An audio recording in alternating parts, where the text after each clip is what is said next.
You said at the outset that there are people who do succeed in the market because they have inside information. Right. It feels like there's a lot of that. There is. Yeah. How does that work?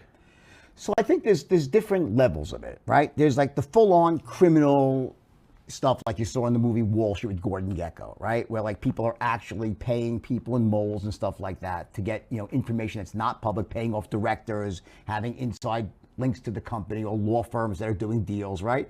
That happens for sure, and people do get in trouble from time to time and go to jail, right? But that's sort of the cliched type of insider trading, where they're just literally buying and getting moles, and that's highly illegal. Then there's the softer side of it, which is where these big hedge funds have these like analytical firms that are getting like research that's inside research. So like, for example, they're like, I had a friend who was a very big short seller, right? And he actually had like people waiting outside of a warehouse, counting the number of trucks that were leaving the warehouse to try to like, you get it to see how, are they really shipping the amount of goods? It's this deep type of research, which sometimes crosses over into inside information. So what is the line? I mean, you're allowed to be informed. You're allowed to be informed, but theoretically you should not be in possession of information that is non-public.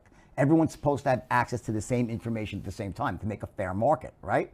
And generally speaking, it's true for everybody, all the average investors, but there are certainly people on Wall Street. I mean, you'd be naive to think that, an analyst that has special relationships that's doing the investment banking deal. So if someone raises, $500 million for a company, you tell me the CEO and the owner of that firm are not like having little conversations, little inklings here and there. So I'm sure that's happening. That's much more difficult to prove.